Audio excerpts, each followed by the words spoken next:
Counterspell. It's broken.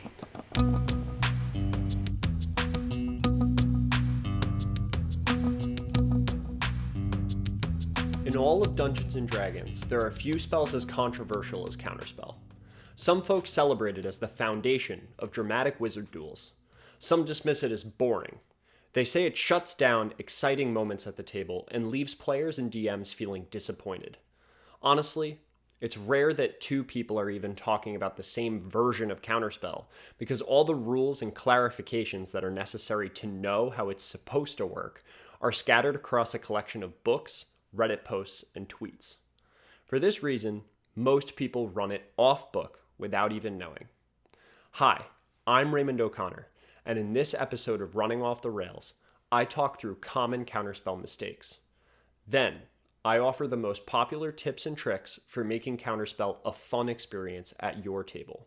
And finally, I offer a flexible change that you can make to Counterspell that will allow you to make it perfect for your table no matter what. Let's start off with the spell description. You attempt to interrupt a creature in the process of casting a spell that you can see within 60 feet. If the creature is casting a spell of 3rd level or lower, its spell fails and has no effect. If it is casting a spell of 4th level or higher, make an ability check using your spellcasting ability. The DC equals 10 plus the spell's level. On a success, the creature's spell fails and has no effect. At higher levels, when you cast the spell using a spell slot of 4th level or higher, the interrupted spell has no effect if its level is less than or equal to the level of the spell slot you used. Simple, right? Wrong. There's a bunch of problems here, so let's get started. The first problem is that it does not specify whether or not you get to know the spell before you have to decide whether or not you want to counterspell. Wizards of the Coast attempts to clear this up in their book Xanathar's Guide to Everything by making the spell only like 100 times more complicated and difficult to run than it already was. The book specifies if the character perceives the casting or the spell's effect, or both, the character can make an intelligence arcana check with their reaction or their action. So every time anyone ever tries to cast a spell, they should technically open up with, "Hey, I'm about to cast a spell. Does anyone want to try and stop me?" Otherwise, you're giving up some pretty valuable information. And don't forget that it already costs a reaction to cast Counterspell. This means that every time an enemy announces that they are going to cast a spell, players need to pause the game and try to persuade each other to use their reactions to attempt to identify the spell being cast so that other players can have more information that they can use to decide whether or not they should burn a spell slot and try to counterspell. This slows down the game to a crawl, as you can imagine.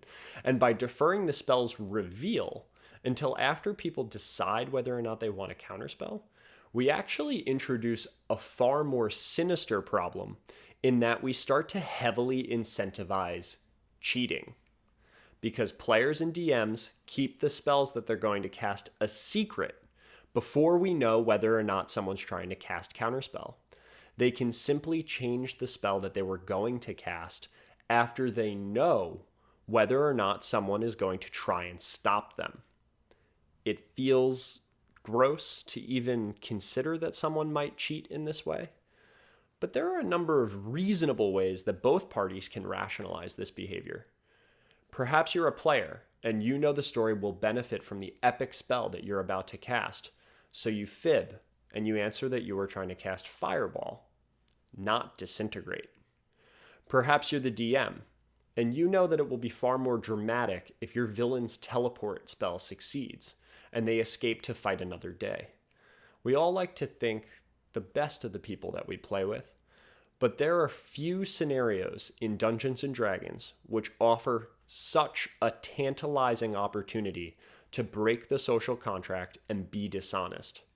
For those reasons, most folks ignore these rules and announce the spells that they're casting and at what level up front, before people decide whether or not they want to counterspell. If you were already playing this way or didn't know about these rules, you dodged a bullet here. When considering the alternative outlined above, it's clear that having all the information in the open is more natural and speeds up the game. It cannot be denied, though, that Counterspell is a much more effective spell when used with more complete information. So this rule omission makes Counterspell stronger than it is intended to be.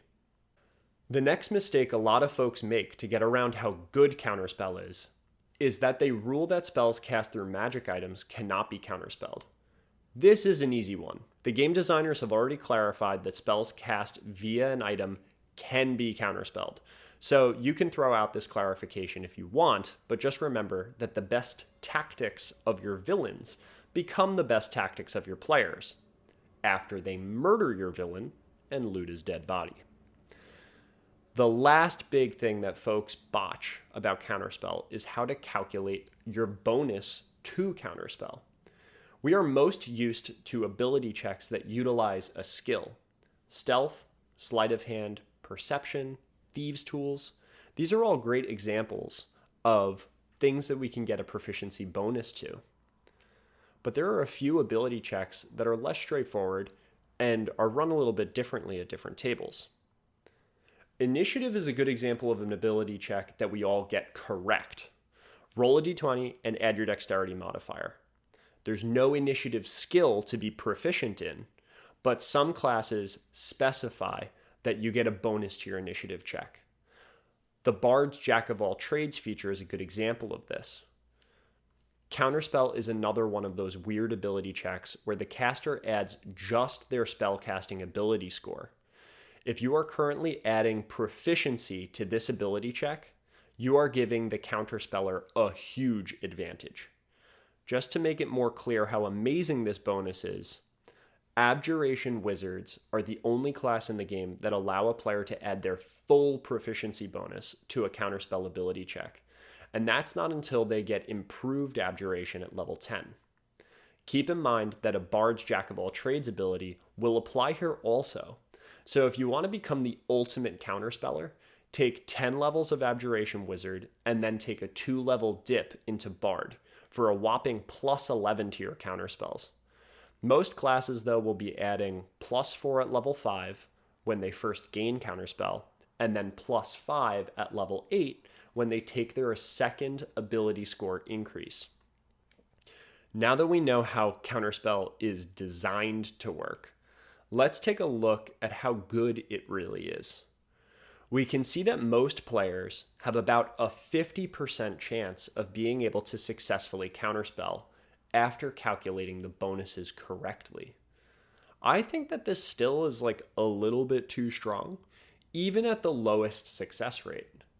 That's a really solid trade when we consider that most combats last about 3 rounds, and you are trading the reaction of a single character to nullify one of about 3 actions that the boss will ever take.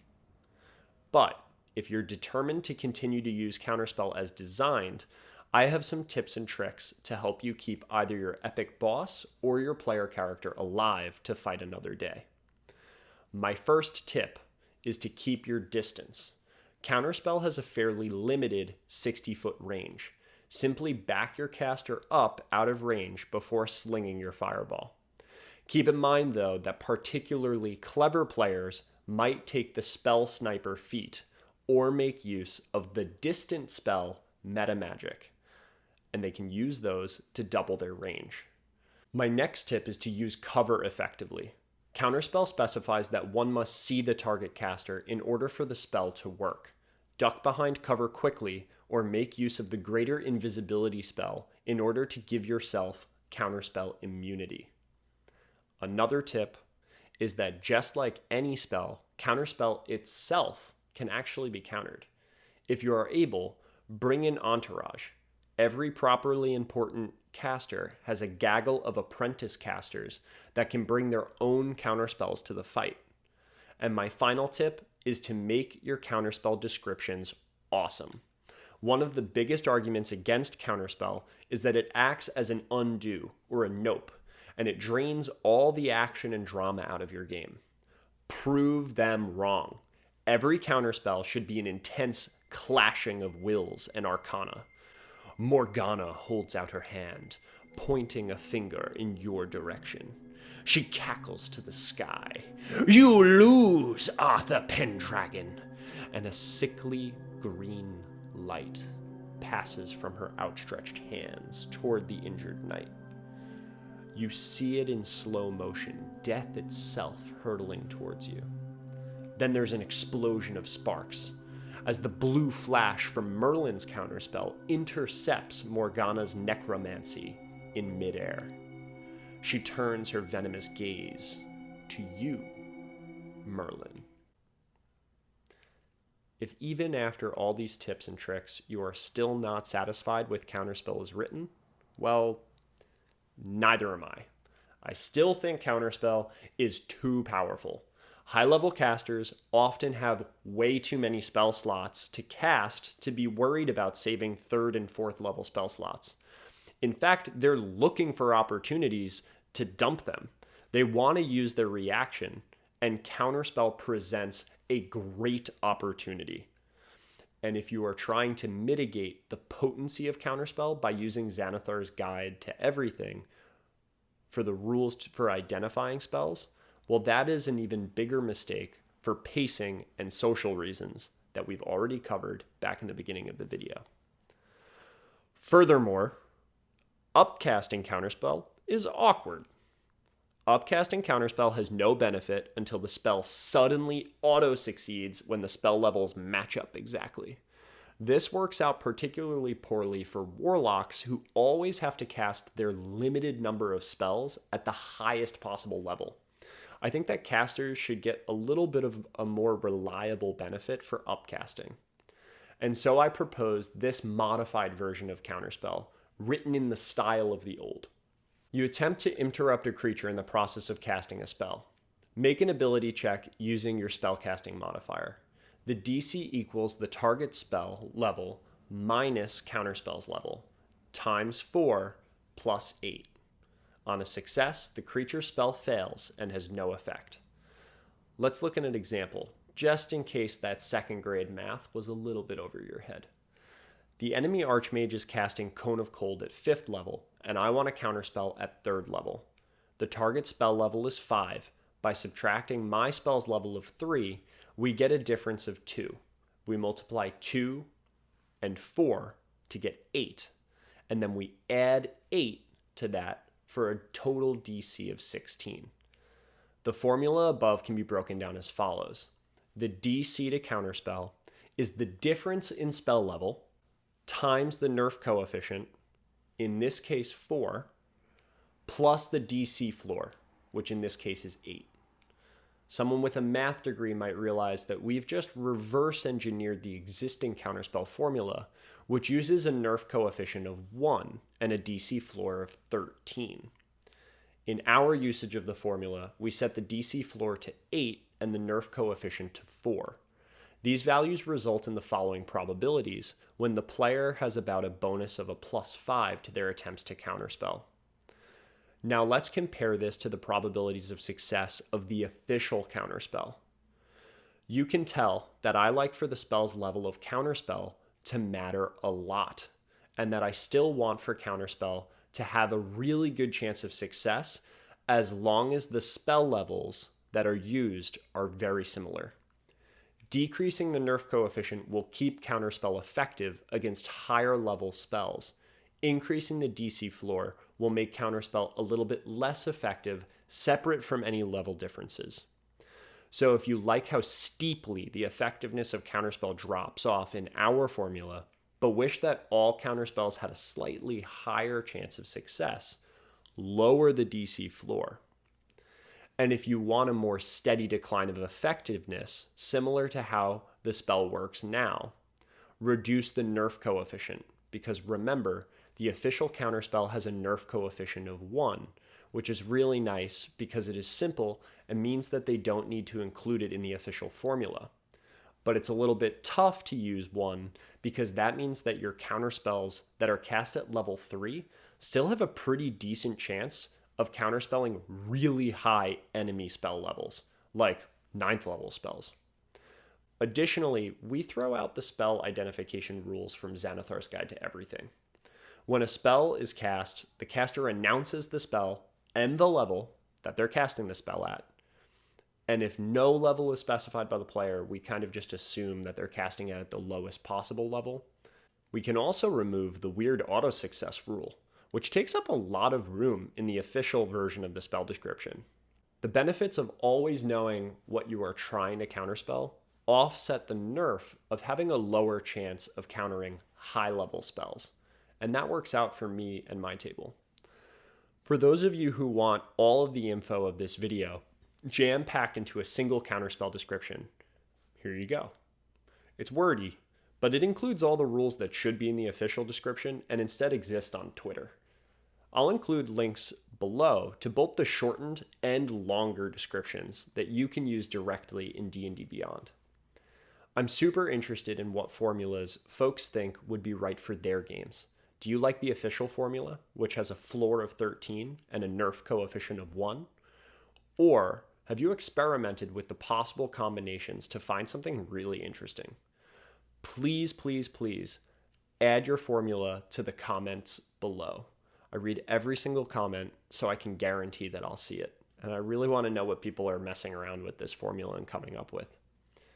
If you've made it all the way to the end of this video, you're an absolute hero, and will probably appreciate content like this that we're going to post in the future. To get more videos like this one surfaced to you on YouTube, click the bell icon below and subscribe to our channel. If you want to hear more about how Counterspell has played out in our home games, we go in depth on our podcast, Running Off the Rails, and I'll include a link to that specific episode below as well. We release content there first because of how much easier it is to produce. So if you want all of our content as early as possible, definitely check out Running Off the Rails, the podcast. We discuss everything from sandboxing versus railroading, to designing and implementing factions in your games, to the design process behind some of our homebrew content on the DM's Guild. Until next time, I'm Raymond O'Connor, and thanks again for watching Running Off the Rails.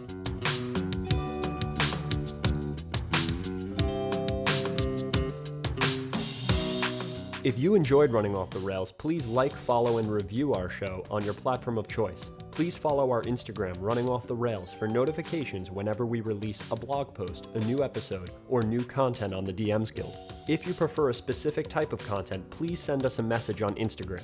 The jam you are listening to is Hoist by Andy G. Cohen, and you can find Hoist and more of Cohen's music on the Free Music Archive. You can find links to all of our content at runningofftherails.com or on our Facebook page, Running Off the Rails.